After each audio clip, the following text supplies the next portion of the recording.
You've been taught your whole life that more effort means more power.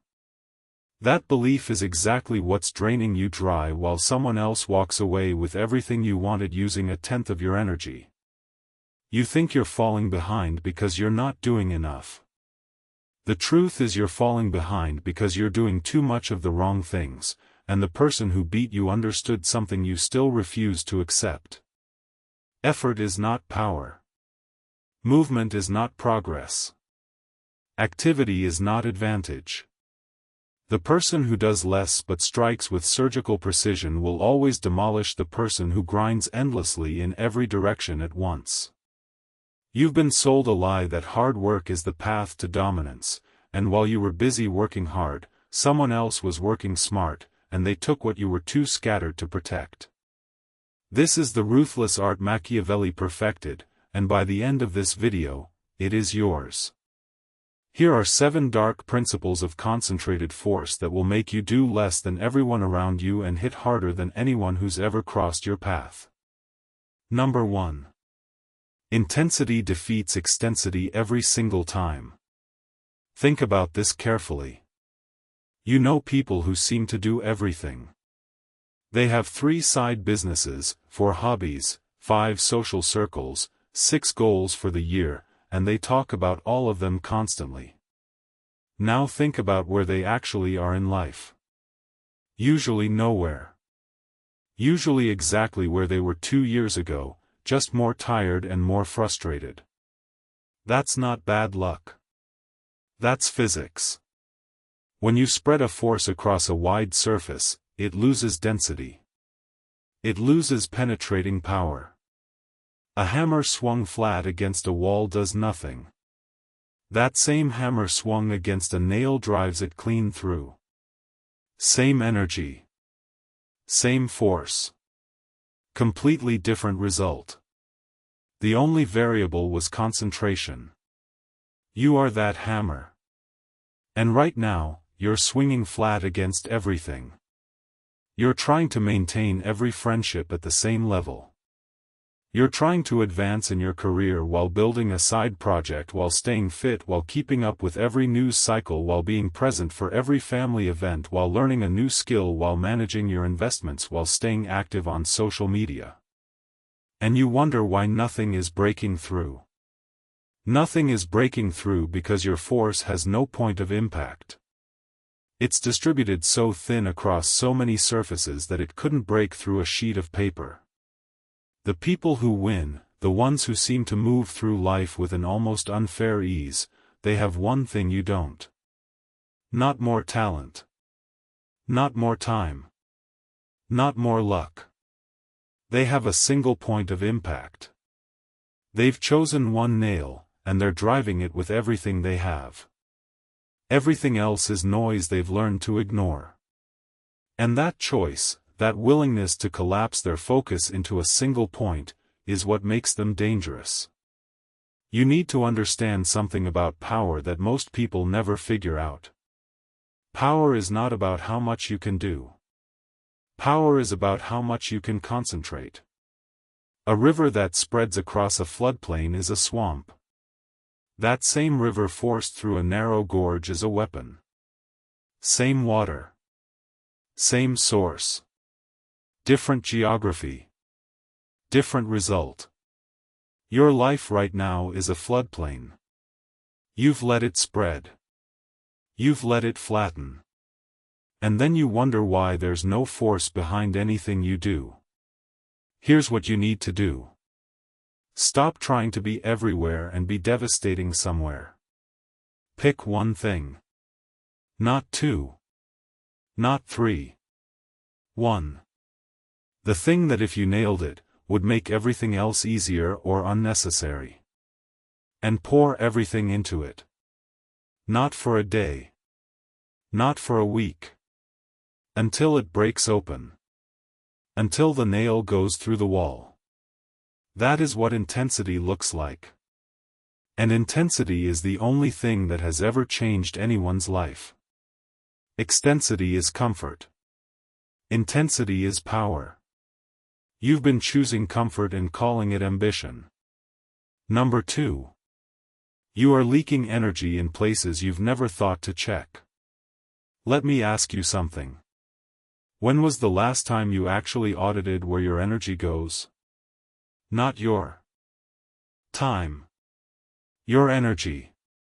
Because time and energy are not the same thing, and the distinction matters more than you realize. You can spend 2 hours on something that drains you and 2 hours on something that charges you, and the clock shows the same number, but you are in completely different states afterward. Energy is the real currency. Time is just the container. And you are leaking energy through cracks you don't even know exist. Let me name some of them. The conversations you participate in that you know are going nowhere, but you stay in them because leaving feels rude. That's a leak. The arguments you have in your head with people who aren't in the room. That's a leak. The social media scrolling you do to stay informed that actually just floods you with anxiety and comparison. That's a leak.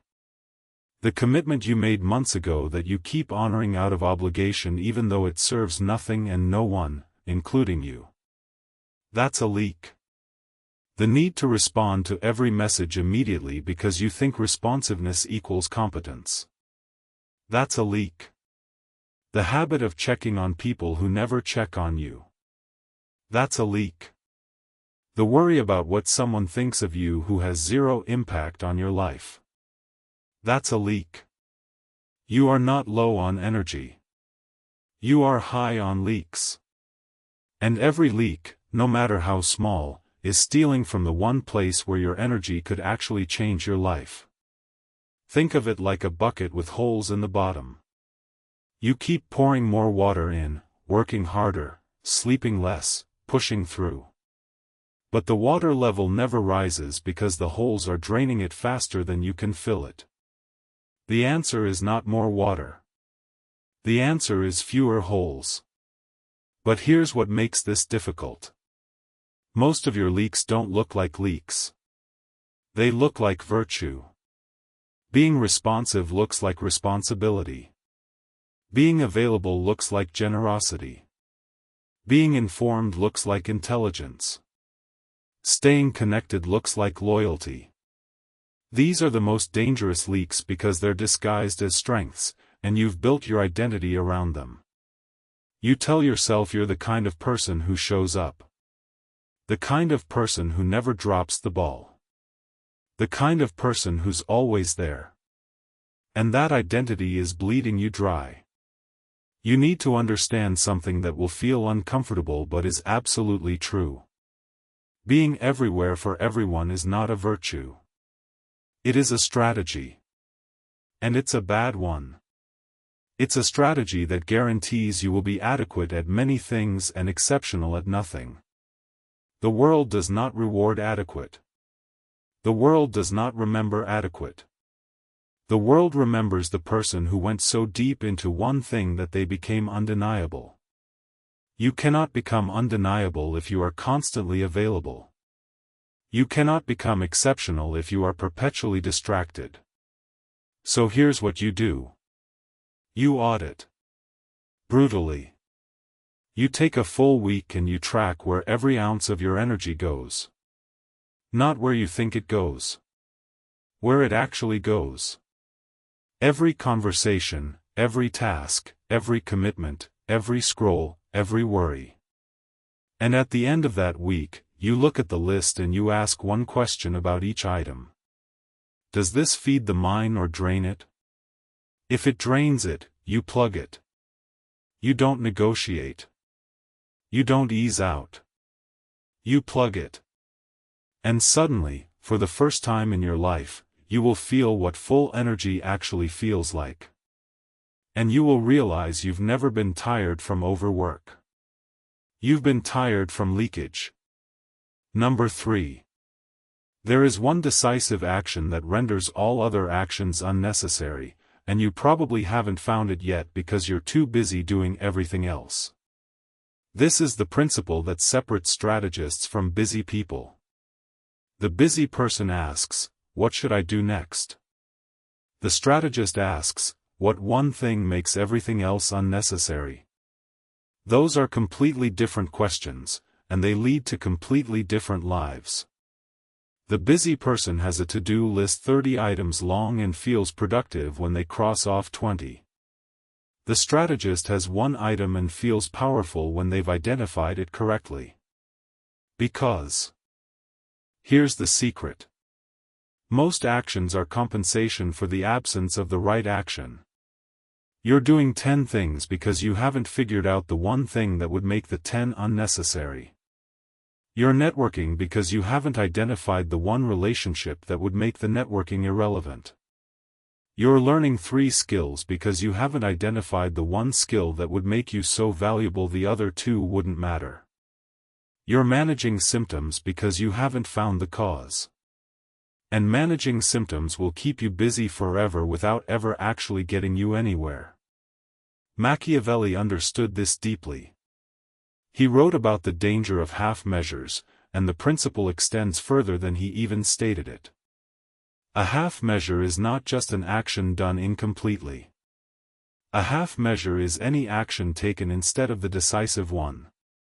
You're not being cautious by spreading your bets. You're being evasive. You're avoiding the one decision that actually matters because it's the one that carries real weight. And real weight means real risk.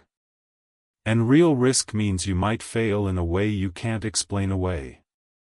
And so you keep your options open and your actions dispersed because if you never concentrate your force, you never have to face the possibility that concentrated force might not be enough.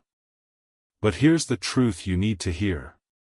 If you never concentrate, you will never know. You will live your entire life in the fog of maybe, always wondering if you had what it takes, always suspecting you might have, never knowing for sure. That is a specific kind of hell. And you're choosing it. You're choosing uncertainty over commitment because uncertainty feels safer. But it's not safer. It's slower. It's the slow death of someone who never bet big enough to win. So how do you find the decisive action? You ask yourself a question that most people are afraid to ask. If I could only do one thing for the next 6 months and nothing else, what would have the biggest impact on my life? Not what sounds impressive. Not what other people would respect. Not what is socially acceptable.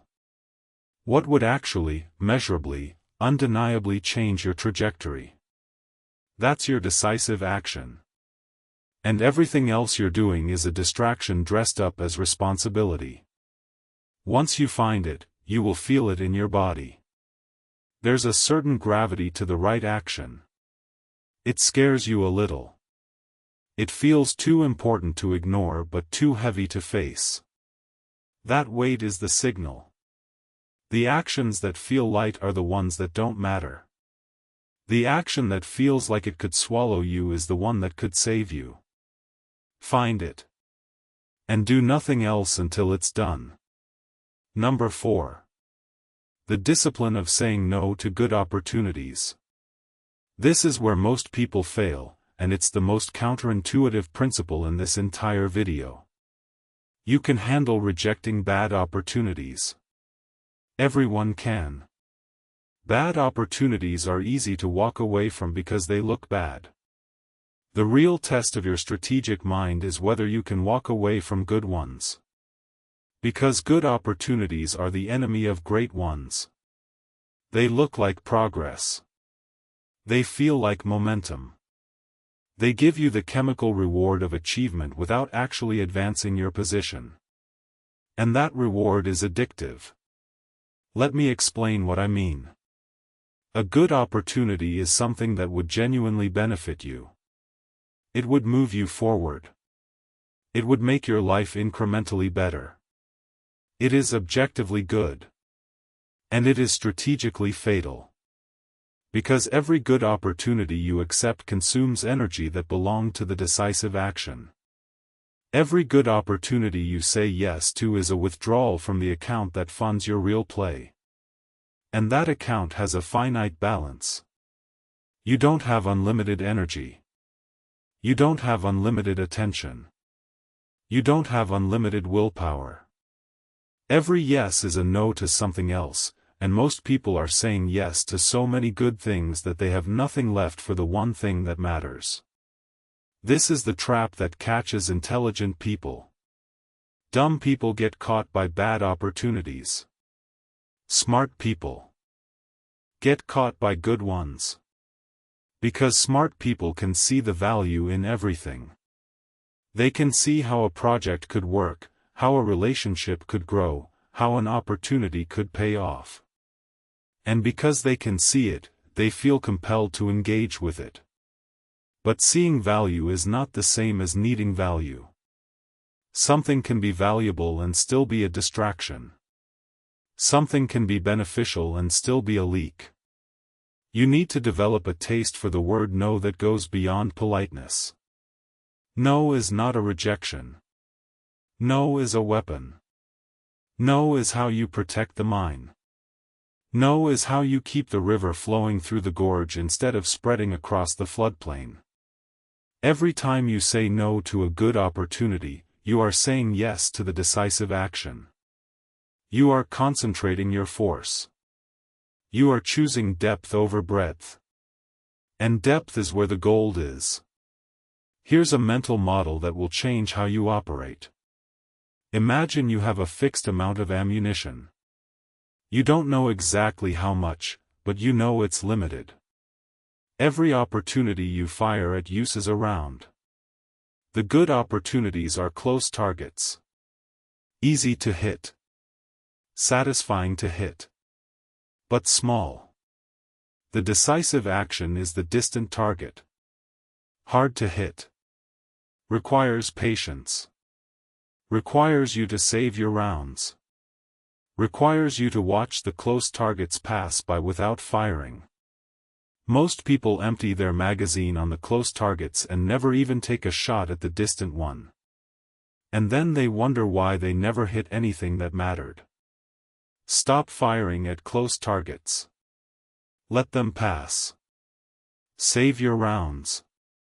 And when the decisive target appears, fire everything. Number 5. Strategic silence and selective engagement. Pick your battles. Not every fight deserves your attention. Not every provocation deserves a response. Not every opponent deserves the honor of your engagement. And yet you keep engaging. You keep responding. You keep reacting to every slight, every challenge, every invitation to conflict that comes your way. And every time you engage, you spend something. You spend energy. You spend attention. You spend credibility. You spend the most valuable resource you have, which is your mental space. Attention is temporary. Mental space is power. And you've been trading power for temporary satisfaction every single day. Someone says something about you online. You respond. That response cost you 20 minutes of mental space and gave you 5 minutes of satisfaction. Bad trade. Someone challenges you in a meeting. You push back. You win the argument. You lost the war. Because the war was not about that meeting. The war was about where your energy was going, and it just went to a fight that didn't matter. The wisest warriors win by not fighting unnecessary battles at all. This is not weakness. This is the highest form of strategic intelligence. The person who fights every battle has no force left for the one that matters. The person who refuses every battle except the decisive one enters that battle fully armed. You need to understand that most provocations are traps. Not deliberate traps set by intelligent adversaries. Just traps. Social traps. Ego traps. The structure of human interaction is full of them. Someone pushes a button, and the button is connected to your energy supply, and if you react, you power their machine. You feed the dynamic. You sustain the loop. And the loop is designed to consume you. The way out is not better reactions. The way out is no reaction. Strategic silence. The deliberate withholding of engagement. Not because you're afraid. Not because you can't win. Because the fight isn't worth the cost. Because your energy belongs to the decisive action, and this provocation has nothing to do with it. Silence is not absence. Silence is a position. It's a stance. It says, I see what you're doing, and I'm not playing. It says, you don't have access to me. It says, my engagement is not free, and you cannot afford it. Most people can't handle silence because they're addicted to response. They need to have the last word. They need to be seen as responsive, engaged, present. But presence is not the same as availability. You can be present in a situation without making yourself available to it. You can observe without engaging. You can witness without participating. That is the discipline of selective engagement. Marcus Aurelius understood this. He wrote about the importance of not being dragged into other people's drama, of maintaining an inner citadel that could not be breached by external chaos. That citadel is built with the bricks of strategic silence. Every time you choose not to engage, you add a brick. Every time you respond to something that doesn't serve your strategy, you remove one. What does your citadel look like right now? Is it fortified or full of holes? Number 6. Cultivate strategic patience. This is the principle that will test you the most because it goes against every instinct you have.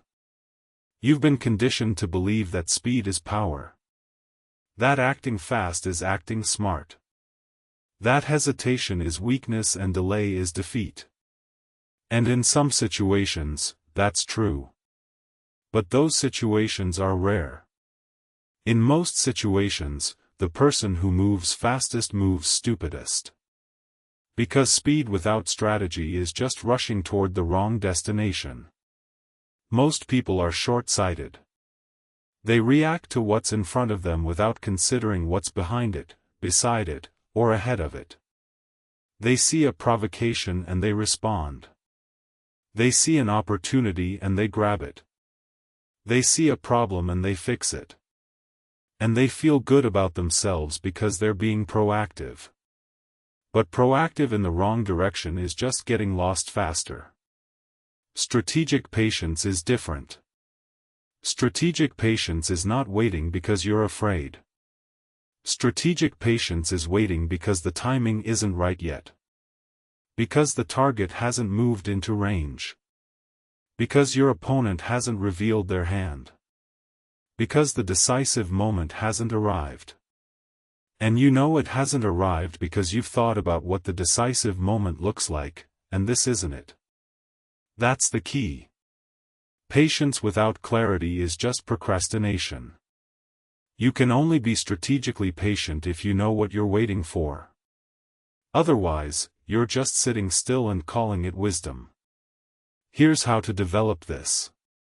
Before you act, ask yourself 3 questions. Is this the right action? Is this the right time? Am I acting because I've thought it through or because I can't stand the discomfort of not acting? If the answer to the 3rd question is that you're acting out of discomfort, stop. That's not strategy. That's anxiety wearing a costume. The discomfort of inaction is almost always less costly than the damage of premature action. A premature move reveals your position. It shows your hand. It tells your opponents where to aim. It converts a strategic advantage into a tactical exposure. And once you've shown your hand, you can't unshow it. The information is out. The position is compromised. The advantage is gone. The patient person keeps their hand hidden. They observe. They gather intelligence. They let the situation develop. They let their opponents make mistakes. And then, when the moment is exactly right, they act with total commitment. That is what it means to do less and hit harder. You do less because you're waiting for the right moment. You hit harder because when the moment comes, you have all your force concentrated and ready, unspent, undiluted, fully available. Patience is not passivity. Patience is the accumulation of force. Every moment you wait, you're not losing power. You're storing it. You're compressing it. You're making it denser. And when you finally release it, the impact is devastating. Number 7. Act decisively and completely. No half measures. This is where everything converges. You've concentrated your force. You've plugged your leaks. You've found the decisive action. You've said no to good opportunities. You've practiced strategic silence. You've cultivated strategic patience. Now the moment arrives. And this is where most people fail at the final step. They act. But they act halfway. They commit. But they commit partially. They take the shot. But they flinch. And half measures are more dangerous than no action at all. Let me explain why. When you act decisively and completely, you commit fully. There is no retreat. There is no hedge. There is no backup plan. You have burned the ships. And that total commitment gives you something that no half measure can. It gives you clarity. When you have no fallback, you don't waste energy imagining alternatives. You don't split your attention between the action you're taking and the action you could have taken. You are fully present in the moment of execution. And that presence is power. Half measures, on the other hand, keep one foot in the action and one foot in the retreat. You're attacking but also preparing to defend. You're committing but also keeping a way out. You're striking but also flinching. And that split is fatal. It means you strike with half your force. It means your attention is divided. It means you're already thinking about what happens if it doesn't work. And that thinking, that hedging, that mental preparation for failure, is itself a form of failure. It means you've already accepted the possibility of defeat, and that acceptance has weakened your strike before it lands. Machiavelli understood this. He said that half measures are more dangerous than decisive action, and he was talking about the psychology of commitment as much as the mechanics of it. When you act halfway, you invite resistance. People can sense hesitation. They can smell uncertainty. And when they sense it, they push back. They test you. They probe for weakness. And because you've only committed halfway, you have the resources to resist but not the resources to dominate. You end up in a stalemate that drains you slowly. Full commitment changes the dynamic entirely. When you act with total decisiveness, the resistance doesn't just meet your force. It meets the totality of your force, undiluted, unhesitant, unapologetic. And that totality changes how people respond to you. They don't push back. They step aside. Not because they agree with you, but because they can feel the difference between someone who is trying and someone who is committed. Trying is negotiable. Commitment is not. People negotiate with someone who is trying. They accommodate someone who is committed. And accommodation is what you want. You don't want to win arguments. You want to change the landscape so thoroughly that the argument becomes irrelevant. You don't want to defeat opponents. You want to move with such decisiveness that opposition becomes pointless. That is what hitting harder than anyone means. It doesn't mean trying harder. It means committing harder. It means the force behind your action is total because you've removed every alternative, every escape route, every hedge. You are all in. And being all in is the most powerful position a person can occupy. Now let me bring all of this together because the principles only work in combination. Concentration without discipline is just obsession. Discipline without patience is just rigidity. Patience without decisiveness is just procrastination. Decisiveness without concentration is just recklessness. They feed each other. They form a system. And that system is what makes you dangerous. Not dangerous in the way the world fears. Dangerous in the way the world respects. The person who cannot be scattered. The person who cannot be provoked. The person who cannot be distracted. The person who waits, watches, and then strikes with a precision that makes everyone else look like they were playing a different game. Because they were. They were playing the game of more. More effort, more activity, more connections, more projects, more validation, more visibility. You are now playing the game of less. Less leakage, less engagement, less scattering, less reaction. And the game of less produces more power than the game of more ever could. Let me tell you what this looks like in practice. You wake up and you don't check your phone. Not because you're disciplined. Because you've identified your decisive action and the phone has nothing to do with it. Someone messages you about something that doesn't serve your strategy and you don't respond. Not because you're rude. Because your engagement is not free. An opportunity appears.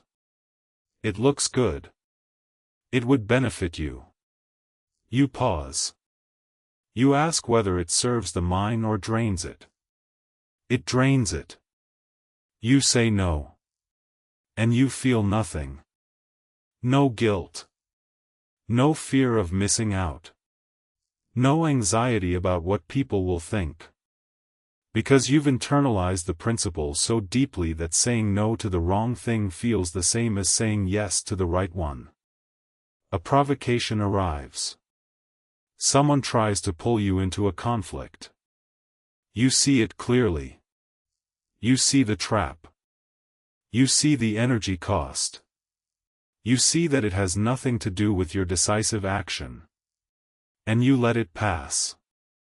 You don't respond. You don't defend. You don't explain.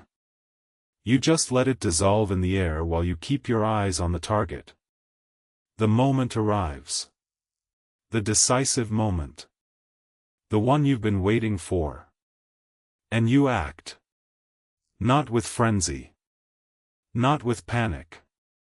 Not with the desperate energy of someone who needs this to work. With calm. With total commitment. With the quiet certainty of someone who has been preparing for this exact moment by doing nothing else. And the impact is devastating. Not because you hit hard. Because you hit clean. Because there was nothing wasted. Nothing scattered. Nothing diluted. Every ounce of force went exactly where it needed to go. That is the perfect economy of force. And that is what makes you untouchable. You need to understand something about what this costs you if you don't do it. Every day you continue spreading yourself thin, you are paying a tax. Not a visible tax. An invisible one. A tax on your potential. A tax on your future. A tax on the life you could have built if you had been willing to concentrate. And that tax compounds. Every year you pay it, the life you could have had gets further away. Not because it's unreachable. But because you're walking in the wrong direction while trying to walk in every direction at once. The cost is not just what you're losing. It's what you're never going to have. The opportunities that will never appear because you weren't ready for them. The relationships that will never form because you were too scattered to be present. The mastery that will never develop because you never went deep enough. The power that will never materialize because you never concentrated your force. That is the real price of more. And you've been paying it your whole life. Here's what I want you to understand. The world will not reward you for effort. The world rewards impact. And impact comes from concentration, not extension. The world will not remember you for how busy you were. The world remembers precision. And precision comes from doing less with more intention. The world will not respect you for being available. The world respects boundaries. And boundaries come from the discipline to say no to everything that doesn't serve the decisive action. You have been taught that more is more. Now you know the truth. Less is more. But only when less is concentrated, disciplined, patient, and decisive. Less without those things is just less. Less with those things is power. And that power is available to you right now. Not tomorrow. Not next week. Not when you feel ready. Right now. The moment you choose one nail and stop swinging flat. The moment you plug one leak and stop flooding the plane. The moment you find your decisive action and let everything else fall away. The moment you say no to a good opportunity and feel nothing but the satisfaction of protecting what matters. The moment you let a provocation pass and feel the citadel grow stronger. The moment you wait for the right time instead of rushing toward the wrong one. The moment you act with total commitment and feel what undiluted force actually feels like. That moment is now. Not later. Now. The person you could become is not at the end of a long road of more effort. That person is on the other side of a single decision. The decision to do less. To do less than everyone around you. And to hit harder than anyone who's ever stood in your way. Effort is not power. Concentration is power. Movement is not progress. Precision is progress. Being busy is not being effective. Being selective is being effective. More is not more. Less, done with total commitment, is more than anyone who's still playing the game of more will ever understand.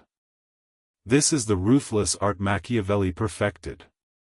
Now it is yours. So here is what I want you to do right now. Not after this video. Not after you think about it. Right now. Go to the comments and write 4 words. I am untouchable. Not because you already are.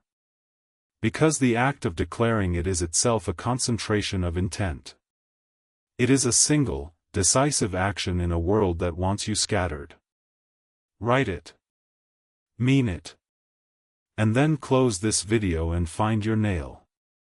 Do less than everyone. Hit harder than anyone. And watch what happens when force finally meets focus.